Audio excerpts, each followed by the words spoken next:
Alrighty, I am showing noon on the dot, so we will go ahead and kick things off. Good afternoon, everyone, and welcome to the American Family Insurance Dream Bank, where we believe in the transformative power of dreams. My name is Andy Frisky. I'm a senior coordinator here with the Dream Bank team. And on behalf of our entire team, thank you so much for taking time out of your day to join us here.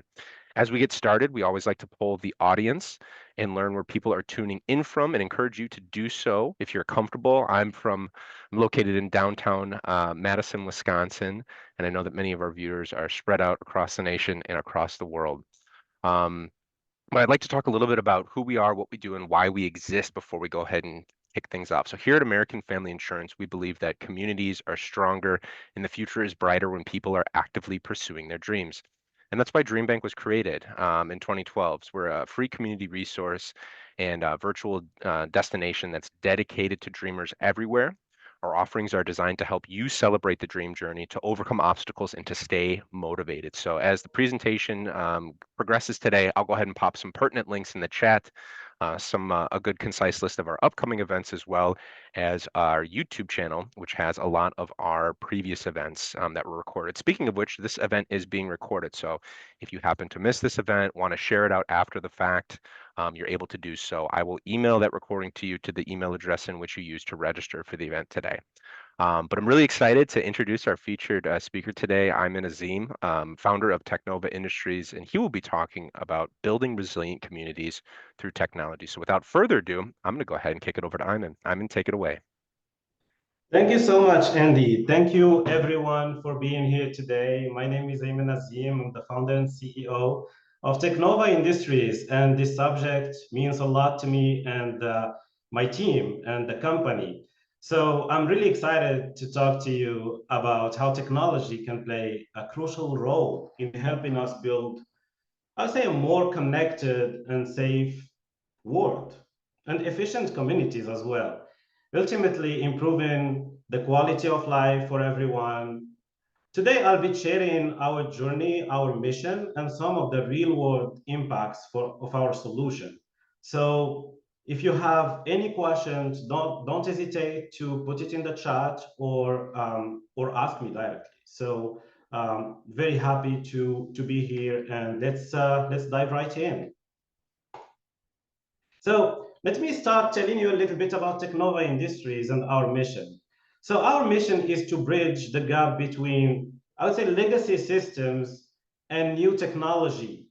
When I say legacy systems, I'm talking about all the existing systems and equipment that we can see out there. So today, organizations have a lot of equipment and hardware in place. Things like video cameras, sensors, databases, and over time, these equipment and databases, they don't communicate with each other. And to solve this, we developed a platform called DataStorm One that can integrate with any existing infrastructure or system in under 48 hours. So for that, we leverage generative AI and artificial intelligence. So we bring all these different systems together. So we're based in Madison here, Wisconsin, and we're focused on helping organizations make better decisions by delivering real-time insights from all that combined data from all these systems. So this could be anything from security footage to weather sensors or weather forecasts to public data. So all working together to give a clearer picture and help drive faster and smarter actions, I would say. So what makes us stand out is our ability to effortlessly integrate with any existing infrastructure. This means organizations can get up and running quickly without ripping and replacing all their infrastructure, which costs a lot of money. So all that expensive equipment upgrade, all our focus is on that scalability using the existing systems. So our solutions have been used in a wide range of industries, have been used in public safety, agriculture, transportation, resource management as well. And we're especially committed to making an impact right here in Wisconsin and developing our solution all over the world. So our vision is to build a safer and more connected world from the ground.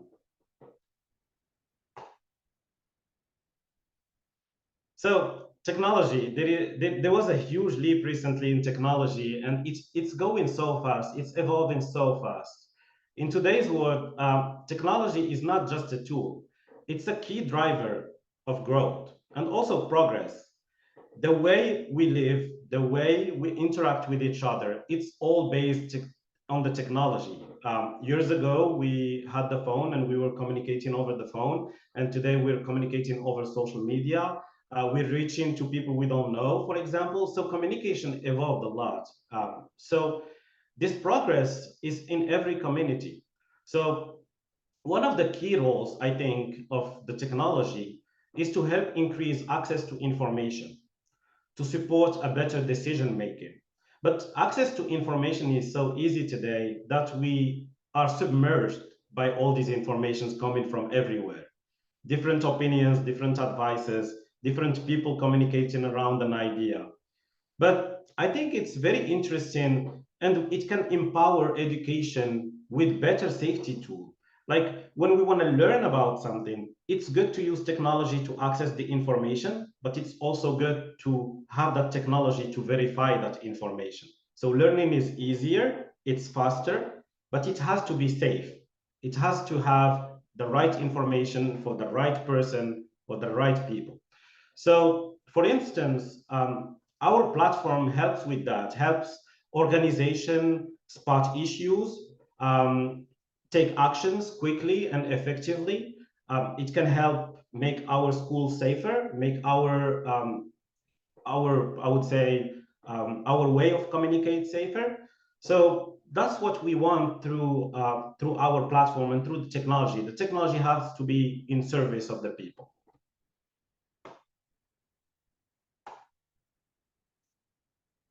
One of the main areas where our platform actually shines in public safety.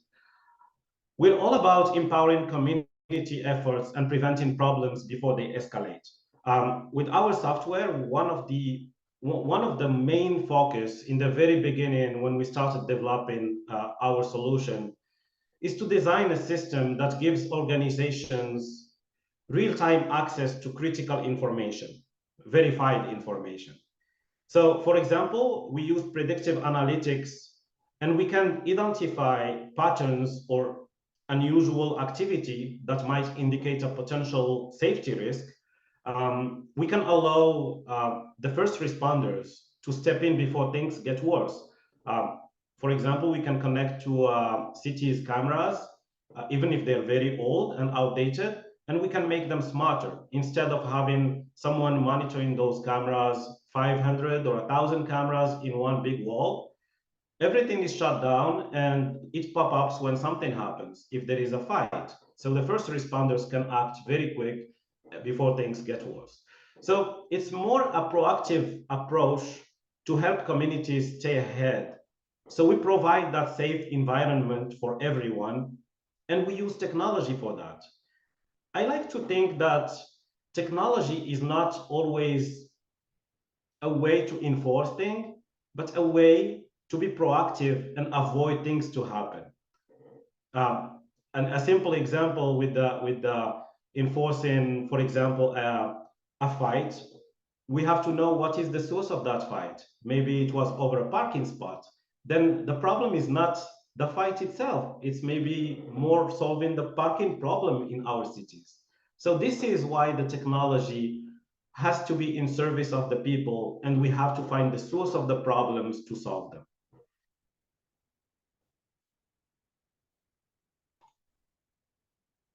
Yeah, we cannot talk about public safety and not talk about environment. So another key area here, the environment quality, a subject we hear a lot about.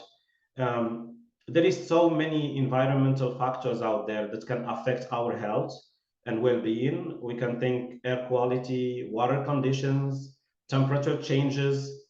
Just to give you an example, today I looked at our platform this morning, and I saw that today in Madison, Wisconsin, and we're October 29th, and it will be 81 degrees. It's very unusual. And I just looked at that, and the software gave me a comparison with last year and 2 years ago. So we saw that curve going up. through the last 4 years. So monitoring these things is very important for a lot of stakeholders that can make things better. And I would say real-time monitoring. So we can detect anomalies, we can cross-reference data with other sources.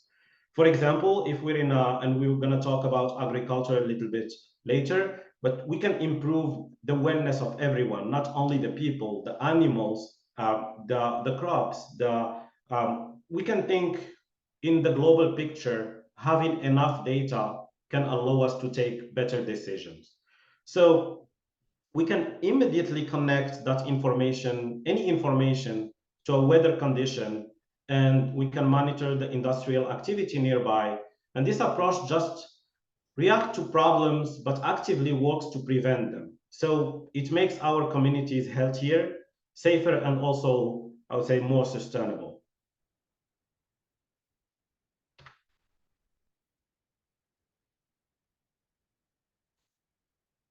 I like this topic, agriculture. So when we first start thinking our software, and my background in security, so I worked my whole life in security, started my early life writing code for security systems and alarm systems, access control systems. And I really switched side, or I would say went to the dark side really quick. So I switched to the project management. I worked in different countries, multicultural environments, securing ports in Africa or airports in Asia, in some countries who needed security. And I've never thought that through security systems, through security, we can make actually the agricultural sector better. So when we start having conversations with some organizations and some farmers, we had that conversation of farmers don't have time and they don't need the technology. And the first thing we did, and we found it very helpful, is how to make our farmers use a better use of their time. So instead of every night go and check on their livestock, for example, why not monitor the behavior of the livestock? And if something is wrong, alert the farmer instead of going check regularly. So we developed today a solution that can, through cameras, monitor the animal behavior. And what we found out when we connect to that camera and monitor that behavior, we found out that that behavior is related to the environment. So we started integrating sensors and all kind of data coming from the barn. And we found out that some of the conditions affect the behavior of the animals. So we started by monitoring, and today we're building a solution that can prevent the animals from issues. Let's say, for example, we see that the temperature today in Madison is 80 degrees, or in Wisconsin is very warm. Usually, starting October, all the heated systems all around Wisconsin will go on. But for example, this year it should be probably turned off until the end of October or maybe beginning of November. I don't know if these temperatures are gonna be here for a long time, but basically it's summer here. So the interesting part of having that real-time monitoring is that we can take actions and adapt the equipment to match the conditions that are out there.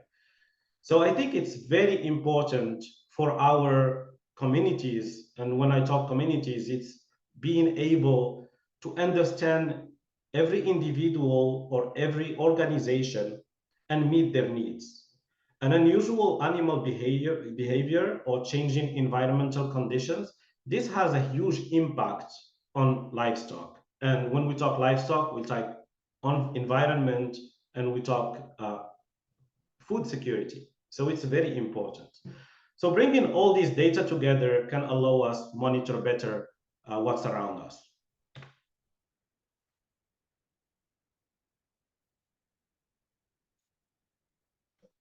I don't know if there is any questions in the chat. Nothing yet. Okay. please don't hesitate to ask questions or stop me if I'm wrong about something or any feedback. And also, I wanted to say this earlier, English is my fourth language, so pardon me any word that is not in the right spot.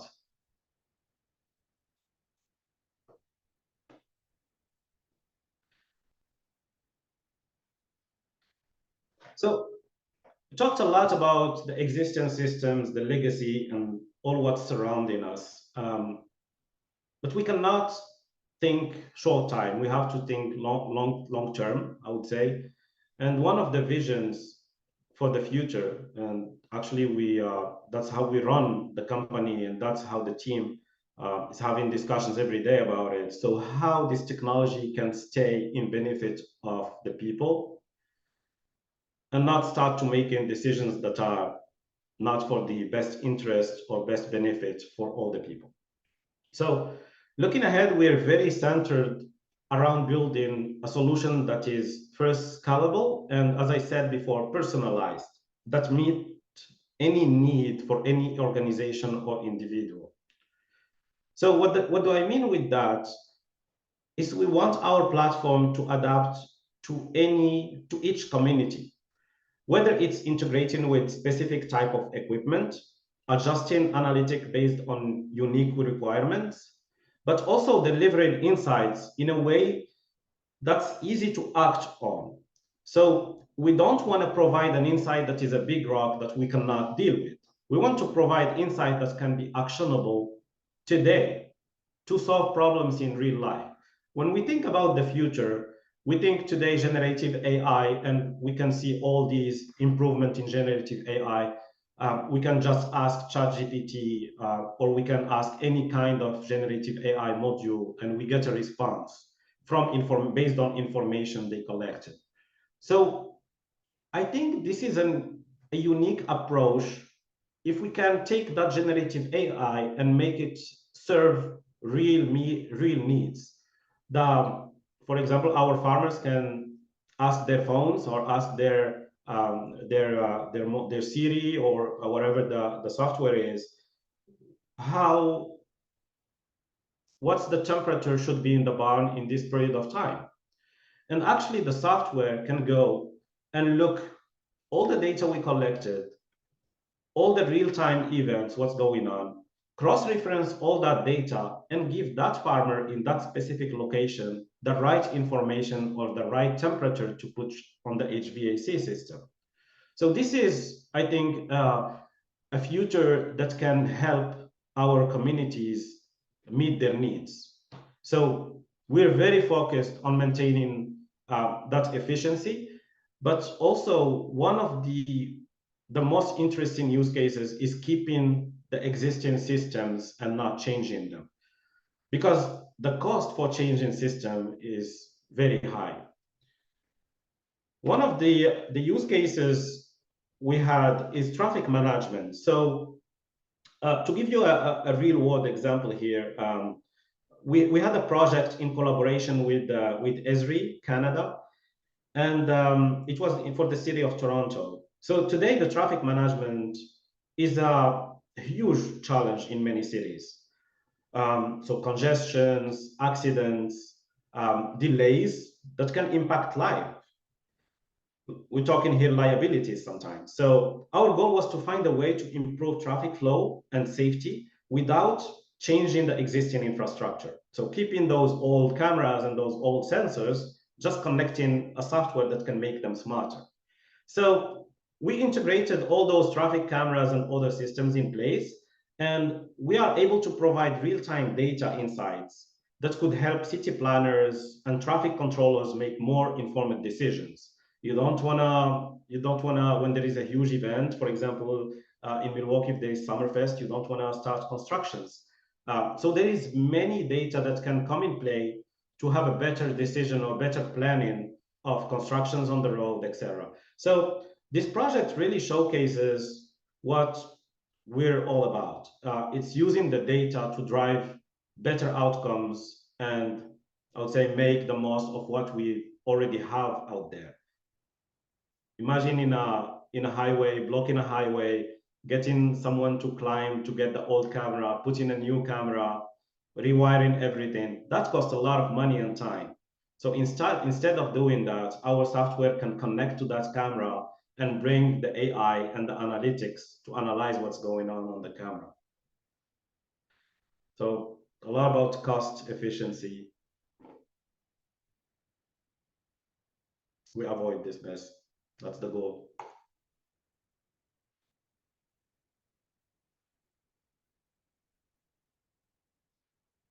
So our approach is very unique, is a concept of interconnecting all these systems.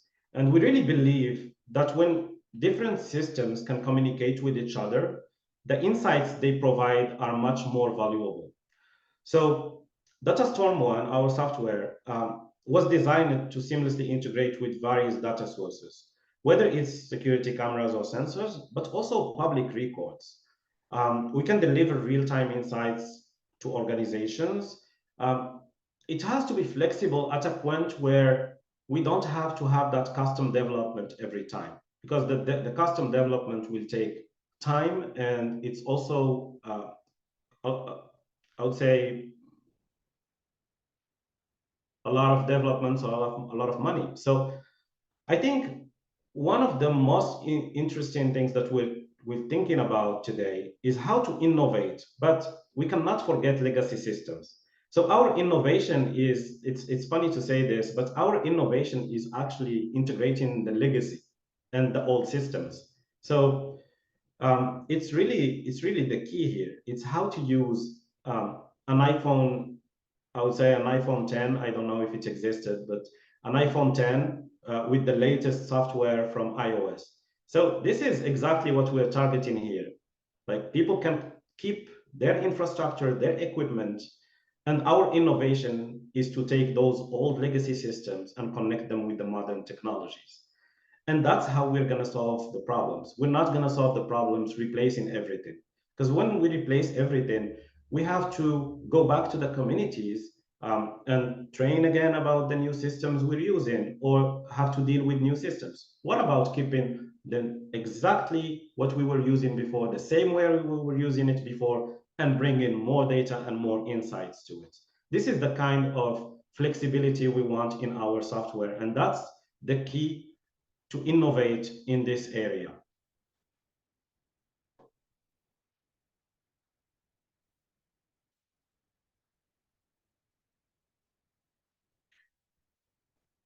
So yeah, of course, there's always challenges when you're working with technology. One of the biggest hurdles we're facing is adapting to those legacy systems.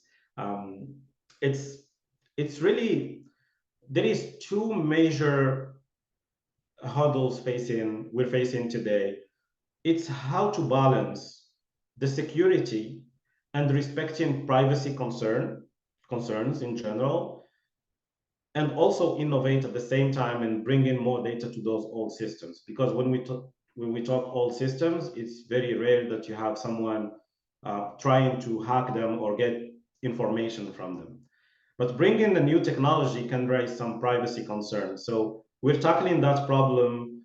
And whenever we deploy a new system or integrate a new system, we're bringing cyber security to it. And one of the examples is when we take, for example, we count people in a crowd for a better emergency response, or to have more ambulances ready in case of an issue.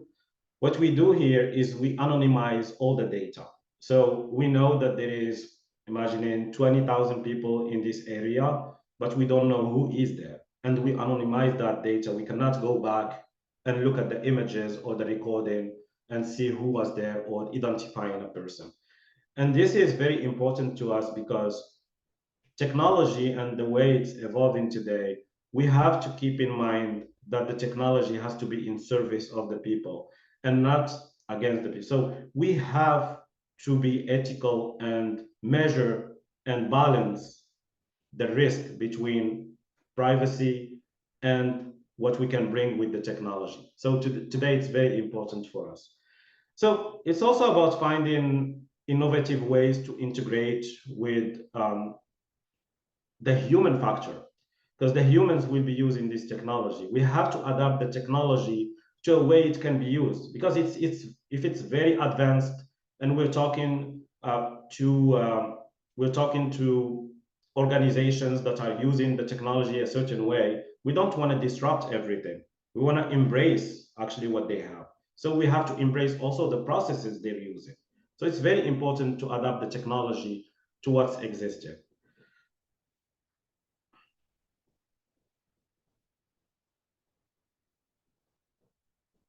Yeah, I think there is another thing here about the markets, because we never thought when we started working on this, we never thought that agriculture would be a market. We never thought that transportation would be a market. Coming from a security background, I was looking at public safety most of the time, and the team as well. So today we're finding that there is markets that need a huge push, I would say, and adapt to the new technologies. And I think the problem is that gap is so huge that the companies don't go for it and don't focus on it, because it's like when we had the landlines and today we have the latest communication technologies, the gap is too huge, too big. So we just say, let's replace the landlines. We don't think that landlines will continue in the future. I think there is some markets where there is a gap, but there's still, I would say, room for a lot of companies to build a bridge to fill that gap between the old and the new. And this is one of the opportunities, I think, for a lot of companies, especially when we talk about the companies in the Midwest, comparing to the Bay Area or the East Coast. I think it's very important for our companies here in the Midwest to probably look at the technology that is used and existing today and look what we can do to make it better without having to change everything. And that's going to be a huge challenge, but also a huge opportunity for all the companies. And when we think internationally, I lived for 12 years in France, and I moved to the US 1 year ago. And in France, there was, in Europe in general, we start by defining the privacy concerns, and then we develop the systems, which is also a way to do it, but also it takes a longer time to do it. And the longer it takes, the technology will evolve fast. So having to deal with the privacy concern first is good. And that's why I was saying that we have to balance the privacy versus what we want to provide to that market we're targeting. And what also, when we think internationally, we think multicultural environment, because the cultures are different. There are some cultures that are more accepting than others to the new technologies. If we go today to some of the customers I had before in some countries like Sierra Leone or any country in Western Africa, for example, Sierra Leone was in a civil war until late 80s. So thinking they think security first. The privacy is not a concern for them.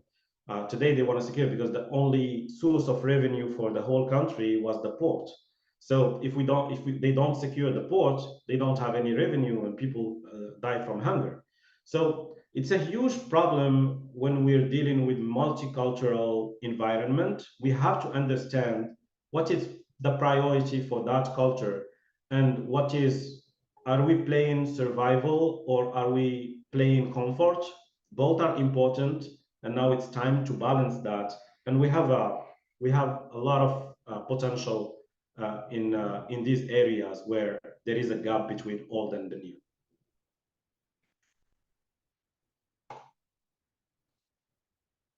So coming to a conclusion here, so we're really deeply committed to build resilient communities today with technology. So whether it's through enhancing safety, improving resource management, or boosting overall community well-being.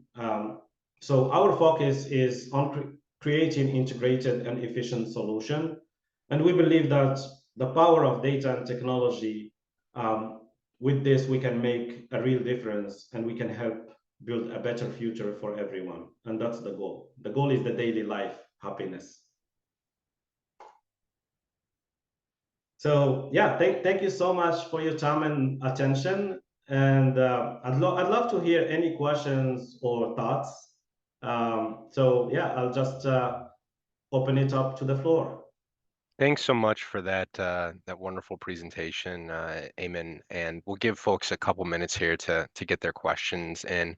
I wanted to ask maybe more of a superficial question, but I know you kind of lit up when you got to the agricultural screen.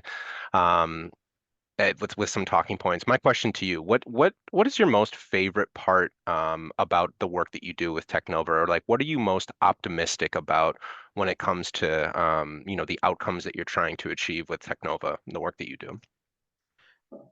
It's a very good question. I think I have a lot of favorite use cases. And the work we're trying to achieve here is to make the world smarter or safer. And Hmm. it goes through technology. Today, there was actually two ways of doing it.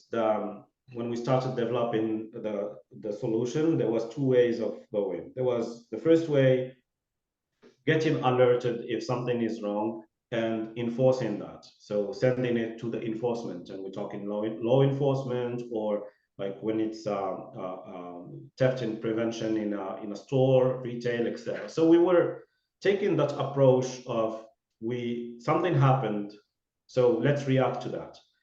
And today, I think the most important switch or shift we had is between that moment of enforcing to how to actually know the real source of the problem. So traffic management, I'll talk about road rage. It's one of my favorite use cases. So a lot of AI companies detected people fighting on because road rage is a big issue. So detected a fight. So we can send the law enforcement, we put people in jail, and we solve the problem for now. But it's going to happen again. So the real problem was not people fighting. The real problem was the traffic jam. So without traffic jam, there is no road rage. Um, so we really shifted our mindset from enforcement to how to make uh, the world, I would say, a smarter place by having information about the parkings, having information about where to park, where to go, how to communicate. It's really important, and I think my favorite use case, if I have to choose one, is saving people. Saving people. Even if we get 3 or 4 seconds, we get that alert to the emergency services 4 seconds before and avoid a deadly accident or avoid someone's dying. That's actually a huge thing we can do. So um, I think it's one of my favorite use cases is to get the right information to the right emergency service at the right time. Thank you for that. Next question came from Linda here, asking about use cases. So has this been applied in any of the following applications? And they go on to list municipal water supply, municipal wastewater treatment, emergency and law enforcement information, and data across multiple law enforcement entities. Very good. Predictive analysis. So simple example, maybe a use case that we have. We we know that all the public databases, when we talk about law enforcement, emergency services, all the data is publicly available. It's not very clean when we talk about the data that was collected before 2015. So a lot of our work is taking all that public data that exists for 10 years, 15 years, clean it and make it usable. For example, if we have reports from a police department, we can have two police officers put in two different information that means the same thing, in their report. For example, someone will put, let's say, theft, and someone will put burglary or something like that. So it's the same information, but there is two different words for it. And that data is not clean to run predictive analysis in the future. So what we do is we take that data, we clean it, we can cross-reference it with the weather forecast or the weather conditions at that time. We can cross-reference it with the local events, what's going on. Is there a festival involving a lot of alcohol nearby? We can cross-reference all this information and we can predict where is the high-risk areas for crimes or high-risk areas for accidents for that day. So I think it's helpful with resource management somehow, because instead of just patrolling everywhere for police departments or law enforcement, we can have neighborhoods or areas that for today there is a festival there involving more alcohol, and from that festival run for 10 years before, so we know how it's going to look like for fact, because once we get the data we know for fact what's going to happen or what's the percentage of risk that things will happen. So for other use cases like water management, water facilities are very secured facilities. So detecting someone climbing and trying to get in, and alerting in real time can be very useful because it's very sensitive. If someone puts something in the water, and can be very dangerous for everyone. But also we can monitor all kind of sensors. We can monitor the NH3, all kind of sensors that are present or that are monitored. We can take that data and also cross-reference it with other kind of data and provide insights. So the goal here is to be very flexible, and if there is a use case, there is a need, there is a problem, we can build automatically a use case for it. Absolutely. Absolutely.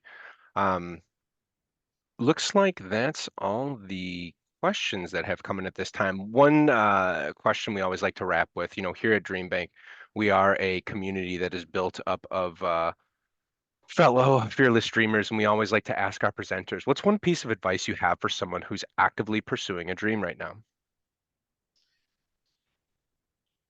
Technology. Mm. My advice, how is, like, if we have a dream, is how can we fulfill that dream?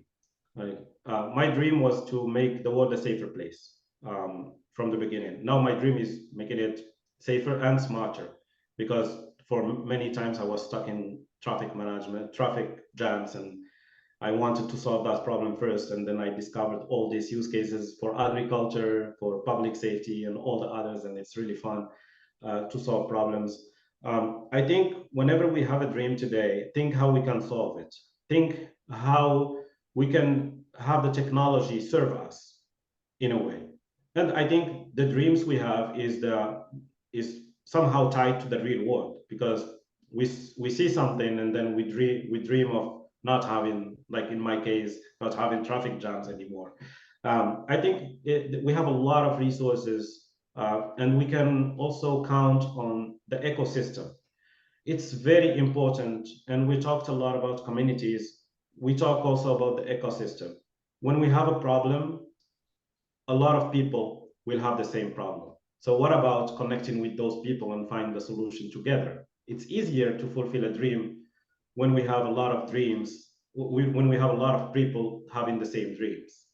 So the force and the role of the ecosystem is very important to solve problems. And we couldn't do what we've done at Technova without the support of the community, the ecosystem. And we're talking here about all our partners, and DreamBank is one of them. And yeah, I think one of the most important things in the world is the power of the people. Aymen, thank you so much for this wonderful presentation. Thank you everyone for taking time out of your day to join us here at DreamBank. Again, this is being recorded, and I dropped a link in the chat where you can view this recording roughly a week after the event. We'll get it uploaded there. Again, though, with that being said, we will go ahead and cap it there, and we will see you all next time. Take care. Thank you. Thank you so much.